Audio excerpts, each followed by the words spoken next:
मैं समझता हूँ कि जब शाम को चांद भाई ने ऑर्डर ऑफ वर्शिप डिस्प्ले करी, कई लोग नाम देखकर चर्च आते हैं, कई लोग लेक्चर सुनने के लिए आते हैं कि पासवान होंगे तभी हम आएंगे, कई लोग सोचते हैं कि हम आएंगे तो आशीष पासवान से ही मिलेगी। सही बात है कि चरवाहा जो है वो अपनी भेड़ों को ले चलता है, लेकिन उनकी भेड़ें जब एक भेड़ गाँव में आ जाती है तो उसका ऑर्डर फॉलो करती है और उसके बाद वही संदेश उन तक पहुंचाया जाता है जिन लोगों तक प्रभु यीशु का नाम नहीं पहुंचा, या वो भूल गए हैं या नाराज हैं और फिर से जुड़ना चाहते हैं। आज कई बातें मैं आपके सामने रखूंगा और आज मेरे पास समय भी है और मेरे पास स्लाइड भी है, जो मेरी स्लाइड चल रही है बराबर से। सो बाइबल से जो बातें अब तक आप बचपन से सुनते आए हैं, बहुत सारी चीज़ें हैं और आपने कई बार चीज़ें पढ़ी हैं, आप अपनी समझ से उसको सीखते हैं, लेकिन कई बार प्रभु इन वचनों को और ढंग से आप लोगों के बीच में रखता है और आपके जीवन में क्या बदलाव आ सकता है। इस सिंपल से वचन के द्वारा पढ़ने और सुनने के लिए बहुत इजी लगता है ये वचन, लेकिन जब हम पढ़ते हैं और उसकी स्टडी करते हैं, आप रेफरेंस बाइबल, आपकी नॉर्मल बाइबल की बात नहीं कर रहा, आपके बेंच पे जो बाइबल रखी है लाल रंग की, ये सिर्फ बाइबल है। इसके अंदर रेफरेंसेस और उसमें स्टडी करने का मटेरियल नहीं जुड़ा है। ये आपके लिए है क्योंकि आप अगर घर से बाइबल नहीं लाए तब आपको हाथ में लेनी है, ठीक है। आपकी अपनी बाइबल आपके पास होनी चाहिए। जो वॉर चल रहा है पाकिस्तान और इंडिया और सीज फायर का जो समय आ गया है, ये लोगों की प्रार्थनाओं का नतीजा है कि हम लगातार प्रार्थना कर रहे थे कि दोनों देशों में अमन और शांति हो जाए, ताकि इनोसेंट लोग, आग कहाँ चल रही है और उसकी गर्मी कहाँ महसूस होती है कि आप समझ पाते हैं। तो जो हमारे लोग हैं, कई लोग कौम देखकर चिढ़ते हैं, इंसानियत को भूल जाते हैं, कई एक लोगों की वजह से पूरी कौम बदनाम हो जाती है और कई लोग ईसाइयों को भी इसमें खींच लाए हैं, इनसे जुड़े हुए हैं। और वही नज़रियों से आज ये हिंदू मुस्लिम का जो समय हमारे बीच में आ गया है, ये देश आज तरक्की की ओर बढ़ रहा है और उसमें समस्याएं, इसी तरह हमारे जीवन में भी हम आगे बढ़ते कई समस्याओं का सामना हमें करना पड़ता है। और जब मैंने अपने ऑफिस में तैयारी शुरू करी, मुझे लगा कि मुझे इन वचनों पर बात करनी है। प्रभु से पूछा और कई बातें मेरे मन में आई और मेरे घर से लेकर ऑफिस, ऑफिस से लेकर चर्च और चर्च से लेकर मेरा जो फ्रेंड सर्कल और समाज है और चर्च के लोग हैं, इनके बीच में बातों की मुझे लगी कि कमी घटी है जो मैं जाहिर करना चाहता हूँ। और ये मेरे ख्यालात हैं, हो सकता है आपके ख्यालात इससे थोड़े अलग भी हों, लेकिन आज प्रभु के साथ हम जुड़ेंगे और ख्यालात पर विचार करेंगे और समझेंगे कि बाइबल से कई बातों को हम किस तरह से आगे समझ पाएंगे और क्या हमारा रोल है इस सोसाइटी में रहने के बाद।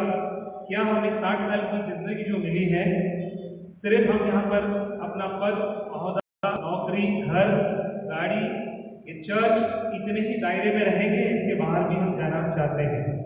मेरी आवाज़ आप तक आ रही है? I am audible? कई बातों को हम देखेंगे, आइए हम समझते हैं चीज़ों को। अभी वचन आपके सामने पढ़ा गया यूहन्ना की पत्री, उसका 8वां अध्याय पद 1 से लेकर 8 तक। यहाँ पे आपको वचन आधे आधे दिखेंगे। ये मैंने लिनक्स में बनाया है और ये विंडोज़ है। 2 प्लेटफॉर्म्स होते हैं कंप्यूटर के, तो मेरा ऑफिस में लिनक्स है तो उस पर मैं कंपेटेबल नहीं कर पाया, लेकिन जितना फोटोज़ हैं वो चल रहे हैं बराबर से। तो मेरा मानना है कि मीडिया के माध्यम से या चलचित्र के माध्यम से आप चीज़ों को और समझ पाएंगे। शायद बच्चे होते तो और अच्छा होता कि उनको भी मैं समझा पाता। और मेरा यही मानना है, मेरी पत्नी से भी डिस्कशन था कि हम बच्चों को संडे स्कूल में बिठाते हैं, वहाँ पे कुछ स्टोरीज बताते हैं, लेकिन चलचित्र के माध्यम से अगर कुछ बताया गया या कुछ बातें हम सिंपल तरीके से उनके लिए भी रखते हैं संडे के लिए। मेरे पासवान से रिक्वेस्ट करी है कि ये बातें अगर बच्चों के लिए भी हम वचन में से कुछ बातें छोटी मोटी रख दें ताकि वो 1-2 वचन समझ कर घर ले जा सके, तो नेम और मजबूत होगी हमारी। आइए हम समझते हैं। ये जो पिक्चर आपके पीछे दिख रहा है, धुंधली सी पिक्चर है, बहुत खूबसूरत पिक्चर है इंटरनेट पर, और उसमें 3 चीज़ें दिखाई गई हैं यहाँ पर इस पिक्चर में। सामने सबसे पहले कैरेक्टर है आपके सामने, और सबसे पहला कैरेक्टर आपको प्रभु यीशु के रूप में वहाँ पर दिख रहा है, ठीक है। इट्स अ पिक्चर, प्रभु यीशु का एक चित्र आपके सामने रखा गया। वो उंगली से वहाँ पर जमीन, क्योंकि वचन में लिखा है कि वो उंगली से वहाँ पर लिख रहा था, और जो वहाँ पर लोग उस स्त्री को लाए थे वो वहाँ पर खड़े थे और उसके सामने वो पलट कर लिख रहा था, वो दिखाई दे रहा है। वो स्त्री भी दिखाई दे रही है वहाँ पर, जो व्यभिचार में फंसी है, और कुछ लोग जो पीछे उसको लेके आए हैं वो भी वहां पर खड़े हैं। अभी आप मान के चलिए कि आप इन तीनों व्यक्ति में से किसका व्यक्तित्व अपने पास रखते हैं। आप इन तीन व्यक्तियों में से कौन है, इन तीन व्यक्तियों की विचार धारा जो है अलग अलग है, आप किसके साथ हैं। So that is the biggest question आज हमारे बीच में है। और मैं समझता हूँ कि तीनों कैरेक्टर्स बहुत डिफरेंट हैं और इसीलिए वचन में रखा गया है ताकि हम इंसान जो 2025 में, बाइबल तो बहुत पहले लिखी थी, उनको कैसे मालूम पड़ा कि 2025 में समय आएगा कि जब हम इस दौर में पहुंचेंगे कि हम ऐसी सिचुएशन में आए हैं जहाँ पे अलग अलग विचारधाराओं के लोग रहते हैं और सबको इकट्ठा लाना है और वो भी न फंसते हुए। तो ये चीज़ों पर हम ध्यान देंगे। आइए हम आगे बढ़ते हैं क्योंकि समय आगे भाग रहा है और आप तक मुझे ये वचन रखने हैं। इस कैरेक्टर में हम अब क्लियर पिक्चर को देख पाएंगे। आप मेरे पीछे और एक पिक्चर देख रहे हैं, अब आपको धुंधली साफ हो गई, ठीक है। अब आपको बहुत से लोग वहां पर दिख रहे हैं, एक स्त्री दिख रही है और प्रभु यीशु भी दिख रहे हैं और वो क्या कर रहे हैं आपको वचन में पढ़ाया गया है। एक सिंपल सा टॉपिक है हमारे साथ कि हम सेक्स के बारे में कभी डिस्कस नहीं करते हैं। हमारे चर्च कलीसिया की टेबल पर हम ऐसा सोचते हैं कि ये वर्ड जो है वो बहुत घिनौना शब्द है या अच्छा नहीं मानता हमारा समाज, लेकिन इससे हमें वाकिफ होना बहुत ज़रूरी है। हमारी आने वाली जनरेशन को भी इसमें वाकिफ कराना बहुत ज़रूरी है। और सोशल मीडिया पे आज बहुत कॉमन चीज़ है ये। गूगल में आप देखोगे सबसे ज़्यादा टाइप किया हुआ शब्द अगर आप रीड करोगे और ढूंढा हुआ शब्द है सेक्स है। तो हम कुछ बातों को पॉजिटिवली देखेंगे, सेक्स को उस तरह से ना देखते हुए इसकी परिभाषा को हम जानेंगे थोड़ा सा और क्यों यहाँ पर ये अध्याय को मैंने लिया और आप तक पहुँचाने की कोशिश करी। वहाँ पे कुछ लोग स्त्री को लेकर आते हैं और सबसे पहला काम क्या करते हैं, वहाँ पे पकड़ के लेकर आते हैं प्रभु यीशु के पास। अब इसमें तीन बातें आप सामने रखना चाहता हूँ। पहली बात है कि स्त्री को पकड़ा गया है, किस जुर्म में पकड़ा गया है वहां पर कि व्यभिचार कर रही है। व्यभिचार करना इतना बड़ा जुर्म है आज की तारीख में। कई लोग रेड लाइट एरिया में जाते हैं, कई लोग जो हैं मजदूर हैं जो दूर रहते हैं अपने शहर से, रेड लाइट एरियाज में जाते हैं। क्योंकि यहाँ सब बड़े लोग बैठे हैं तो मैं खुल के शब्दों का इस्तेमाल कर रहा हूँ, बच्चे नहीं हैं। मैं अपनी मर्यादा का ध्यान रख रहा हूँ। अगर मुझसे गलती होगी तो मुझे क्षमा कीजिएगा इस बारे में। कई लोग रेड लाइट एरियाज में जाते हैं और कई लोग जो है एज अ फिजिकल रिलेशनशिप अपने ह्यूमन नेचर के हिसाब से वो नीड पूरा करने के लिए वहां तक जाते हैं। कई रीजन हो सकते हैं उसके। हो सकता है आपकी शादी नहीं हुई हो और आपको कंट्रोल नहीं है अपने बॉडी पर, अपने आत्मा पर और अपने स्पिरिचुअल जिंदगी पर, क्योंकि आप बाइबल और चीज़ों से दूर हैं। ऐसा तभी होता है जब हम वचन से दूर हैं और वचन की ताकत हमें समझ में नहीं आ रही है। कई बार मेरे साथ भी ऐसा ही हुआ। लास्ट ईयर जब मैं एनकाउंटर हुआ प्रभु के साथ, बाइबल मेरे पास कितने साल से, बहुत साल से, मैं बचपन से वही पढ़ा हूँ, बहुत साल से पढ़े बच्चे। संडे स्कूल में डॉरिस आंटी ने पढ़ाया और लोगों ने पढ़ाया। प्रभु यीशु कौन है बचपन से पता है, लेकिन प्रभु यीशु क्या है और किसके साथ चलना चाहता हूँ, क्या बताना चाहता हूँ। आपकी जिंदगी हर एक व्यक्ति जो यहाँ बैठा है बेंच पर, हर एक व्यक्ति बहुत कीमती है, उसके एक भी व्यक्ति को नहीं जाना चाहता। इसीलिए स्त्री को यहाँ पर लाया गया है क्योंकि एक स्त्री वहां पर पाप में डूबी है और वो स्त्री को वहां पर कौन लाया है, लोग उठाकर लाया है। आज हम लोग क्या करते हैं और लोग उसको कह रहे हैं प्रभु यीशु को कि ये व्यभिचार में है और इसको दंड दिया जाए। आज हम लोग हमारे ऑफिस में काम करते हैं, चर्च की कमिटीज में काम करते हैं, विभिन्न स्थानों पर अपना औहदा रखते हैं, अलग अलग स्थानों पर अपने दोस्तों के बीच में एक जगह बनाते हैं और कई बार हम जज बन जाते हैं और पब्लिक जो है यहाँ पर वो जज बन गई है। ठीक है, जजमेंट का काम किसका है? अगर हम बाइबल पढ़े उसमें साफ साफ लिखा है कि प्रभु यीशु जब आएगा तो उसका न्याय करने वाला होगा और न्याय का काम प्रभु यीशु का है। और ये लोग यहाँ पर प्रभु यीशु की जगह लेने लगे। वो दंड की आज्ञा देने के लिए उसको उठा ले आए। आज हम लोग भी दूसरों पर उंगलियां बहुत उठाते हैं, क्या हमने अपने आप को साफ रखा है? कई जगहों पर अपने आप को शुद्ध करने की जरूरत है, कई जगहों पर अपने आप को करेक्ट करने की जरूरत है। इस पे तो व्यभिचार का लाछन लगा है। हम पे हो सकता है गुस्सा करने का, आपस में भाई भाई मनमुटाव करने का, पैसों के लिए मारामारी करने का। कई जगह पे हम एक दूसरे के साथ बात नहीं करते, दोस्ती टूट जाती है। कई ऐसे रिलेशन हैं जो नहीं मेंटेन कर पाते, पति पत्नी के बीच में झगड़े, और कई चीजें हैं जो पारिवारिक रूप से अलग हो जाती है, और ये सब लाछन हम पे लगे। और जब हम इन लाछनों के बीच में जीते हैं और जब हम चर्च की इस भवन में आते हैं संडे को, तो क्या हम इस पुलपिट पर खड़े रहने के लायक हैं या नहीं है? कई बार देखा होगा आपने, मैं इस पुलपिट पे नहीं कदम रखता। आपने देखा नहीं देखा मुझे नहीं मालूम, पर व्यक्तिगत तौर पे कई बार मैं जब आता हूँ तो पुलपिट पे कदम नहीं रखता, क्योंकि उस हफ्ते मैंने कुछ ना कुछ ऐसा गलत किया है कि प्रभु के सामने आने के लिए मेरे पास वो हिम्मत ही नहीं है उस पवित्र जगह जाने के लिए, नाश हो जाऊंगा। ये मेरा मानना है और प्रभु ने भी मुझे यही बताया, और उसके लिए मुझे क्या करना पड़ेगा? पापों की क्षमा। इसीलिए जब मैंने अपना टॉपिक का नाम रखा, आप देख सकते हैं कि सबसे पहले आपको टॉपिक का नाम मैंने रख दिया था, और ये टॉपिक का नाम सभी के लिए इंपॉर्टेंट है आज की तारीख में, कॉल टू रिपेंटेंस। आप सभी को माफी के लिए बुलाया गया है। अपनी जिंदगी में आप जितने भी कार्य करते हैं उसमें कुछ ना कुछ गलतियां छोटी मोटी होती हैं, और ये लोग भी इसको पकड़ कर लाए और ये जज बन गए हैं, और इस गलती को क्षमा करने के लिए किसके पास लेके आए? प्रभु यीशु के पास। और प्रभु यीशु को दो तरीके से वो हैंडल कर रहे हैं। एक तो उसको दंड देने के लिए, क्योंकि मोसेस के टाइम में जब ओल्ड टेस्टामेंट पढ़ोगे, बाइबल क्या कहती है देखो, यहाँ पे पूरा नहीं लिखा है, कोई भी नई व्यवस्था खोलेगा मेरे लिए आराम से नई व्यवस्था 20 और उसका 10वां जो आयत है वो पढ़ दीजिए, क्योंकि यहाँ पूरी नहीं दिख रही है, मैं पूरी नहीं पढ़ पाऊंगा।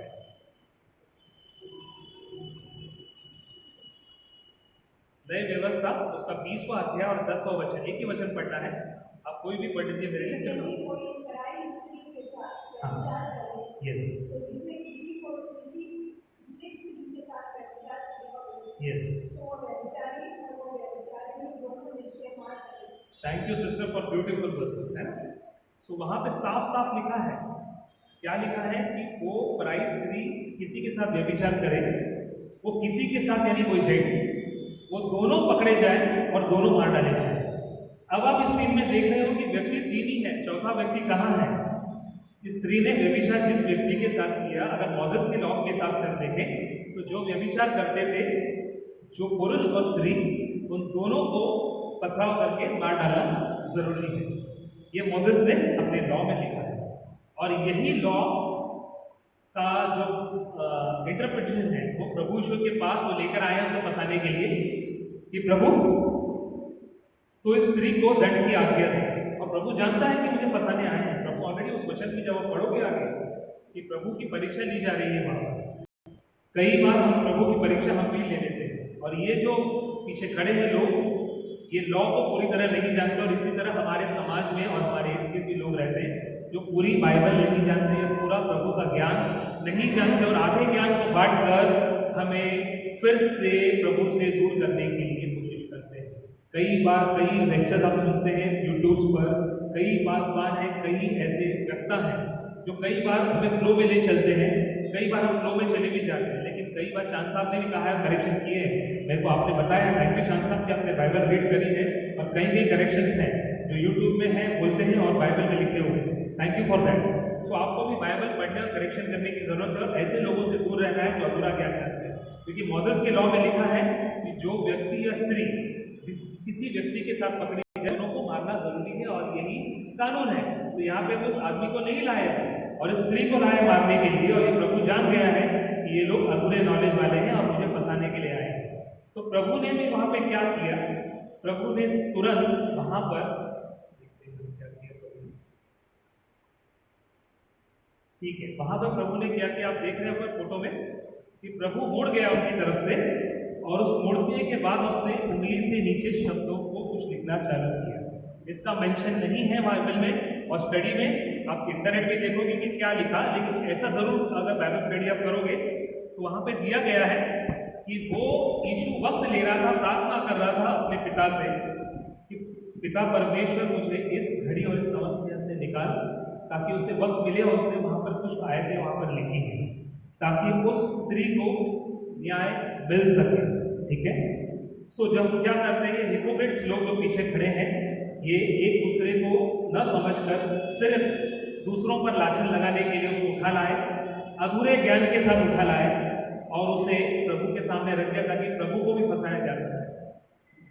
आप जानिए कि उस स्त्री पे क्या बीत रही होगी, और आप ये समझ लें कि किसी व्यक्ति को पनिशमेंट अगर हो गया कोर्ट की तरफ से और अगर वो जेल का सामना करता है या पुलिस का सामना करता है, छोटी सी बात के लिए हम FIR के लिए जाते हैं पुलिस स्टेशन में, तो आप कितनी चीज़ें पापड़ को देना पड़ता है आप जानते हो। एक डर सा रहता है कि कहीं मैंने FIR लिखी है और इस चीज़ में मैं ना फंस जाऊँ, मेरे पास समय है कि नहीं, और पुलिस मुझे फिर से बुलाएगी, मेरा फ़ोन नंबर रजिस्टर्ड हो गया है, कहीं मैं अगर उस फ़ोन नंबर के साथ गलत करता हूँ तो मेरे फ़ोन पे वार्निंग्स या CBI क्राइम्स या जो भी अथॉरिटीज़ हैं हमारे इंडिया की, जो आजकल आप देखते हो साइबर क्राइम के नाम से, जो भी कम हो गई है क्योंकि हमारी काफ़ी चीज़ें लाइन अप हुई है साइबर सेल बनने से और पुलिस के बनने से। क्योंकि मैं गवर्नमेंट ऑर्गेनाइजेशन में हूँ, उनको समझाया जाता है कि आपको आपके फ़ोन नंबर और आपका जो व्हाट्सअप एंड फेसबुक है, ये तीनों अकाउंट आपको बहुत सुरक्षा से चलाने हैं।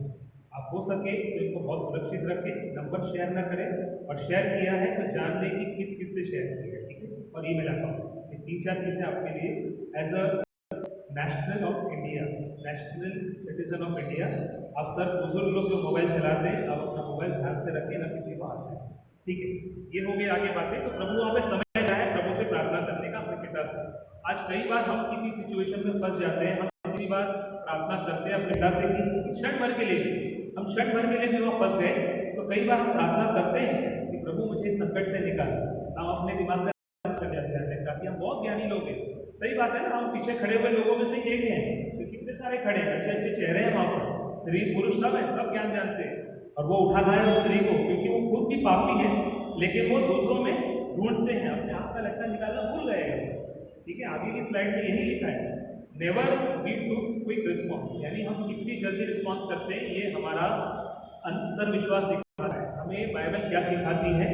धैर्य रखना, हमें सब्र रखना है हर चीज़ की, कोई भी चीज़ जल्दबाजी में नहीं करनी है। ये मैं अपनी पत्नी से भी कई बार कहता हूँ कि कई बार चीज़ें हम जल्दी में कर लेते हैं, लेकिन पत्नी को कहता हूँ कि इसका बैड रिस्पॉन्स भी हो सकता है, हमें कई बार सोच कर ये करना है, और कई बार नतीजे अच्छे भी होते हैं जब प्रभु से प्रार्थना करके, अपने पिता से प्रार्थना करके हम चीज़ों का सोल्यूशन मांगते हैं। प्रभु यीशु ने भी यही किया है। ये लोग जो यहाँ पर दोष लगाते हैं, वो सिर्फ दोष लगाने के लिए खड़े हैं, लेकिन आपके सामने कौन खड़ा है? वहाँ प्रभु यीशु एक दीवार बनकर आपके सामने खड़ा है, और ये स्लाइड यही दर्शा रही है आपको कि प्रभु यीशु आपके सामने। कई लोग आप पर कई चीज़ें बोल सकते हैं, ये अच्छा नहीं है, ये चर्च में खड़ा रहता है, ये ऐसा करता है, वैसा करता है, ये मेरे लिए ये बोलता है, ये मेरे को हर घर पीठ पे गाली देता है, और चर्च में आकर मिलता है, लेकिन बाहर जाके फिर से मेरे नाम से कई बार बुरी चीज़ें बोलता है। कमेटी में कई बार मनमुटाव हो जाते हैं, फैसले नहीं हो पाते, और कई गर्मा गर्मी झगड़े हो जाते हैं। कई बार हमने देखा है रिसेंट अभी एपिसोड्स में कि कई बार चर्च के इस दहलीज में, मैं अभी भी रिक्वेस्ट करता हूँ लोगों से कि ये चर्च पवित्र मंदिर है, प्रभु ने इस मंदिर को खाली कराया था उन लोगों से, चुंगी वालों से, व्यापार करने वालों से, झगड़ा करने वालों से, और आज वो समय फिर से हमारे सामने है। प्रभु आज हमें इजाज़त नहीं देता इस भवन में झगड़ा करने की। कुछ लोग आए नहीं हैं, कुछ लोग नहीं है जो जानते हैं कि क्या हुआ है, और वो लोगों के लिए भी मेरे लिए वार्निंग है कि प्रभु आपको देख रहा है। इस बाइबल के माध्यम से आप अपने आप को फिर से रिवाइव करें, प्रभु आपको मौका देने वाला है। हम आगे चलते हैं। सबसे पहले लिखा है first take out the log in your eyes. ये स्लाइड आपको बता रही है कि सचमुच अपने आप का लट्ठा पहले निकालना है, हमें दिया है। हम प्रार्थना करना पहले चालू करें, प्रभु से बात करना चालू करें। ये नहीं है कि हम चर्च में आगे संडे को 2 घंटा बैठ गए, 3 घंटा बैठ गए, प्रभु से बात कर ली, and this is not the episode. हमें आगे करना क्या है? प्रभु इतने टाइम के लिए हमको बनाया है कि जा भाई तेरे को मैंने सब कुछ दे दिया है, और 2 घंटा तूने मेरे लिए निकाला, बहुत हो गया भाई, very good, now you can go and enjoy yourself. ये हमारी लाइफ होगी। हम भाग रहे हैं, भाग रहे हैं, भाग रहे हैं, शाम हो गई, फिर से हम अपने खाना खाकर सो जाते हैं, जो अपने ऑफिस, अपने घर के काम, और जो लोग दूसरी चीज़ों में इन्वॉल्व हैं। लेकिन प्रभु का वचन कहाँ है? आज सोने से पहले कितने लोग बाइबल रीड करते हाथ उठाएंगे? मैं सिर्फ देख रहा हूँ। Very good, God bless you all. जितने भी लोग हैं, thank you sister, thank you. ये बहुत अच्छा है कि कि आप अपने प्रभु से सोने से पहले नए दिन की शुरुआत के लिए आप अपनी जिंदगी मांग रहे हैं। सुबह उठ के आप उठेंगे नहीं उठेंगे, दैट इज नॉट गारंटी। बहुत लोग वहाँ पर जो वॉर हो रही है सोच के सो गए कि भाई बॉम्ब हम पे नहीं गिरेगा, और 2 बच्चों की, सिविलियंस की, आप देख रहे हो कि आज का न्यूज़ कि 2 बच्चे उसमें इनोसेंटली मारे गए क्योंकि वो शेल आके वहाँ पे गिरा। बच्चों का कोई कसूर नहीं था, बट यू नो नेवर कि आपका नेक्स्ट मॉर्निंग आएगा या नहीं आएगा। So every day is a new day. हम चिंताएं छोड़ें और प्रभु के पास आगे बढ़ें। अब प्रभु क्या कर रहा है इस स्लाइड में, आप देख रहे हो नई वाली स्लाइड में, कि प्रभु उस स्त्री का बचाव कर रहा है। कैसे कर रहा है? प्रभु ने बहुत सोची समझी योजना के तहत वहां पर समय लिया, नीचे बैठकर उंगली से लिखा और उसके बाद उन लोगों से कहा कि सबसे पहले वही पत्थर मारेगा उसे जिसने पाप नहीं किया है। और उस स्त्री वहां पर बेचारी खड़ी है। हम भी कई बार लाचार हो जाते हैं, कई चीज़ों में खड़े हो जाते हैं और कई चीज़ों में हम अपने दिमाग की कैपेबिलिटी भूल जाते हैं और गर्मा गर्मी और गुस्से में हम आगे क्या करना है ये सोच ही नहीं पाते। बाइबल रह गई दूर, प्रभु रह गया दूर, दोस्त रह गए दूर, अपना दिमाग हम चलाना चालू कर रहे हैं, ठीक है। और ये चीज़ें हमें कमज़ोर बनाने के लिए काफ़ी है शैतान के पास। प्रभु ने भी वहाँ पर, शैतान ने भी वहाँ पर बहुत कोशिश करी कि प्रभु की परीक्षा लेकर, प्रभु बोल सकता था कि हाँ इसको पथराव कर दो, मार दो, लेकिन इससे क्या होता, वो जो लोग खड़े थे वो बोलते कि मोसेस का लॉ तोड़ दिया, उसे फंसाकर उसे ले जाए। अगर वो कहता कि स्त्री को इसने कुछ पाप नहीं किया है और डायरेक्ट अब इसको मैं आज्ञा दूंगा, तो वो कहते कि प्रभु बन गया है। और जो प्रभु है वो गॉड वहाँ पर उनके नज़र में कौन था? प्रभु परमेश्वर था, ये नहीं था। परमेश्वर का पुत्र था, लेकिन उनके समझ में अभी आई नहीं थी बात। और वो अन्य देवताओं की भी पूजा करते थे, बाल नाम देवता की थी, वो लोग भी उनकी पूजा करते थे। तो कई बार हम कई चीज़ों में अंदर फंसे, लेकिन प्रभु हमारे लिए सहायक बनकर वहाँ पे खड़ा है and he fights for us every time, he fights, ठीक है। अभी कई बार की बात है, मैं एक अपना इंसिडेंट बताता हूँ कि ऑफिस में कई बार मैं जब बैठता हूँ तो मेरे साथ जो काम करने वाले मेरे कलीग्स हैं, जो मेरे बराबर अहदे में ही हैं, सभी लोग हिंदू हैं। जानकर ये दुख होगा कि मेरे साथ कोई भी क्रिश्चियन लोग काम नहीं करते और उनके बीच में प्रभु का वचन रखना या बातें समझाना मेरे लिए बहुत डिफिकल्ट है। जब मैं नहीं जान सकता बाइबल क्या है या बाइबल की बातों को अच्छे से नहीं समझता, तो मैं उनके बीच में, गैर मसीहियों के बीच में कैसे रहूँगा? और प्रभु मेरे लिए सहायता कर रहा है। हर दिन से लड़ाई होती है मेरे लिए, और आज वो कहते हैं कि तुम्हारे प्रभु ने क्रूस पर अपनी जान दे दी। क्यों दी भाई? वो तो खुदा था, अगर खुदा तो अपने आप को बचा लेता। और ये क्वेश्चन उस सलीब पर, उस क्रॉस पर गुड फ्राइडे के दिन भी आया था, और उनको गुड फ्राइडे के बारे में ज़्यादा नहीं पता है। पढ़ते हैं सलीब पर उनको फोटो दिखता है, उतना ही जानते हैं। और वो प्रश्न फिर आ गया कि प्रभु सलीब पर था तो उतारा क्यों नहीं अपने आप को? क्यों मर गया? क्यों क्रिश्चियन को छोड़ गया? सो ऐसे ऐसे क्वेश्चन आपके बीच में हैं और आपको उसका सोल्यूशन देना है बाइबल से, अपने ज्ञान से नहीं देना। अपने ज्ञानों में फंस जाओगे आप, क्योंकि वो भी कहीं ना कहीं चीज़ों को जानते हैं। उनके बाबाओं ने या उनकी जो गीता है वो पढ़ते हैं, जो भी वचन है, वो कई बार उनको एक राह पर ले जाते हैं और हमको अटकाने को ट्राई करते हैं। कई बार उन्होंने मेरे से बोला कि आप गीता लो, मेरे घर पे भी आए थे, तो मैंने नहीं लेना है, नहीं लेना। मुझे नहीं पता कि उसमें सही लिखा है गलत लिखा है, लेकिन मेरे लिए ढाल दी गई है। और मेरा विश्वास जिस चीज़ पर है, अगर मैंने वो डगमगा दिया तो प्रभु मुझे आधे रास्ते में छोड़ देगा। तो मेरा बात प्रभु पर है और प्रभु आगे आपको ले चलता है। प्रभु वहाँ पर उस स्त्री को बचाने के लिए सबसे पहले उन लोगों को बोलता है कि सबसे पहले पथराव कौन करेगा? वो लोग करेंगे जिन्होंने पाप नहीं किया। और आज हम भी लोग यहाँ पर खड़े हैं इस पुलपिट पर, जब हम प्रभु का बदन और लहू लेते हैं, क्या उनसे साफ होकर आते हैं, हम में भी पाप है और हम भी पथराव नहीं कर सकते। इसलिए हम भी दोष न लगाएं चर्च की कलीसिया के लोगों पर, कमेटी मेंबर्स पर, अपने पारिवारिक लोगों पर, रिश्तेदारों पर, और इस समाज में जितने हमारे दोस्त इर्द गिर्द रहने वाले दोष हम नहीं लगाना है। प्रभु है न्याय करने के लिए, हमें करेक्ट करना है। और एक चीज उन लोगों ने अच्छी करी, हिपोक्रेट्स ने, आप बता सकते हैं, इतना सारे स्लाइड मैंने चलाई, उन्होंने क्या किया? एक बहुत अच्छी चीज करी।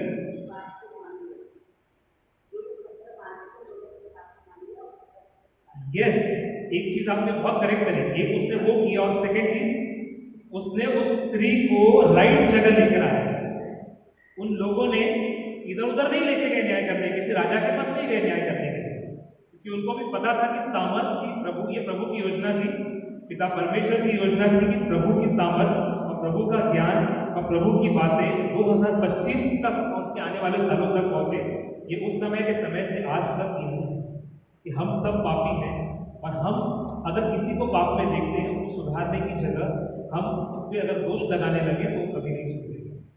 हमें क्या करना है उसको प्रभु के पास लेके आना है। ये लोगों ने भी यही किया और अपनी सामर्थ्य से नहीं, पर प्रभु क्या करेगा, आपको समझ बुद्धि और ताकत देगा ताकि इनका जो कल्याण है या इनका जो दोष है वो दूर करा जाए।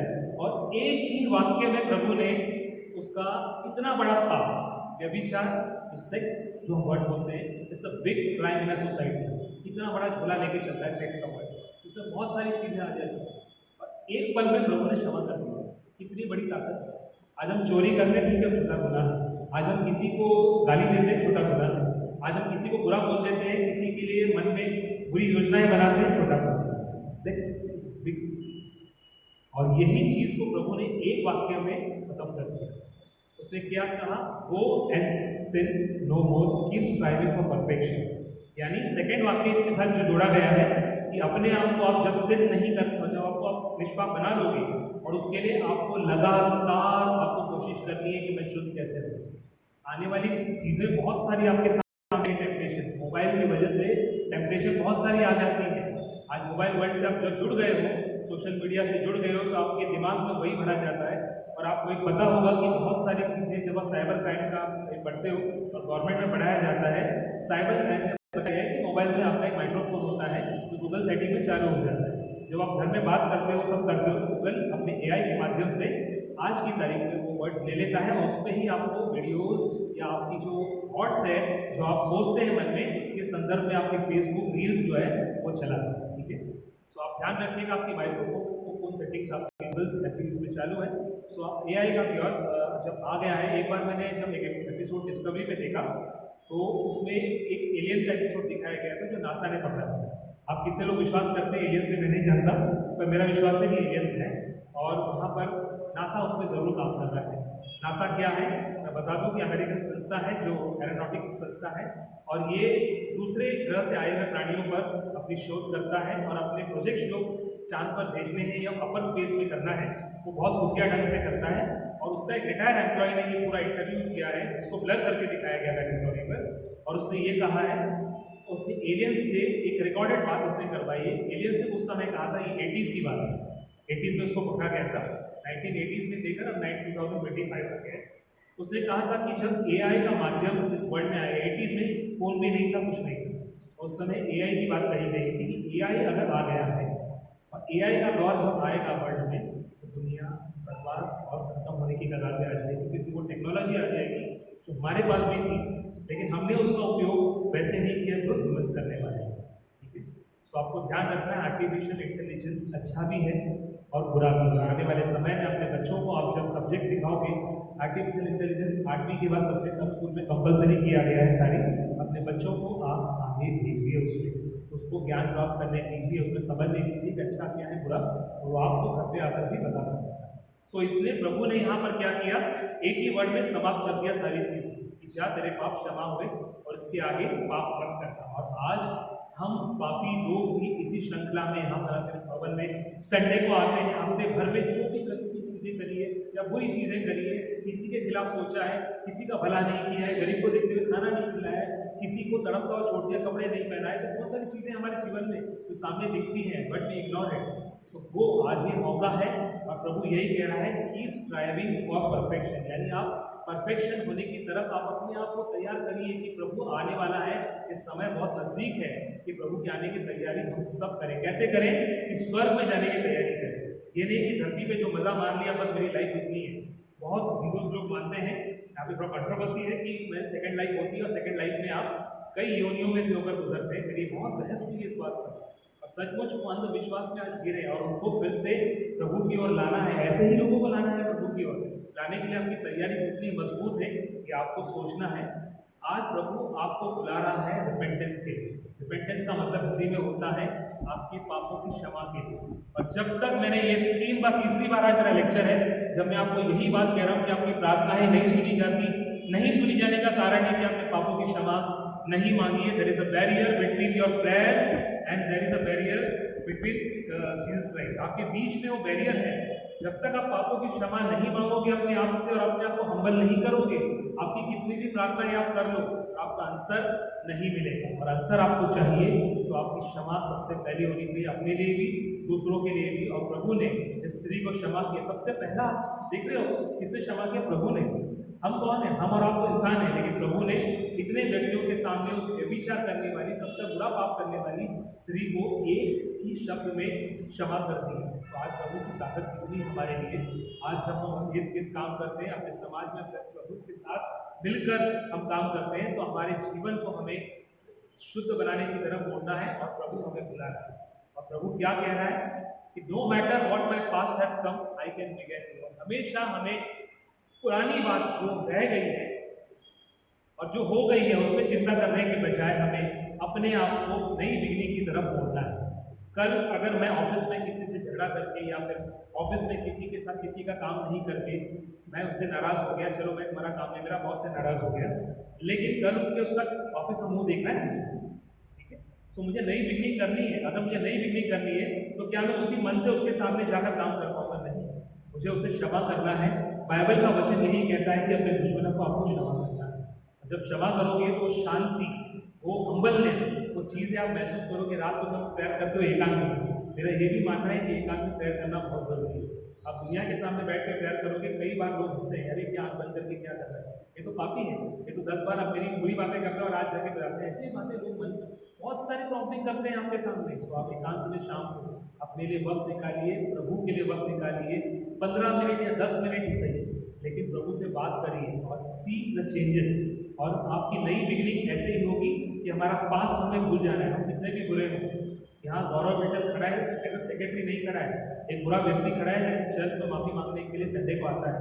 और संडे को इसीलिए मैं यहाँ पर आता हूँ कि प्रभु ने जो भी मेरे लिए टैलेंट दिया है, अगर मेरे को पियानो बजाने का टैलेंट है और औरों को सिखाने का है और मैं इसका इस्तेमाल नहीं कर पाऊँ, तो ये भी मेरे लिए पाप है। सचमुच में प्रभु ने वो क्षमता और ताकत दी है। आज मैं क्लासेस चलाता हूँ बाहर तो पियानो की, तो किसी को भी मुझसे जुड़ना है, मेरा व्हाट्सअप नंबर है, आप मेरी क्लास में शामिल हो सकते हैं। लेक्चर मंडे और फ्राइडे को होते हैं, शाम को 7:15 को होते हैं, तो आप मुझसे जुड़ सकते हैं।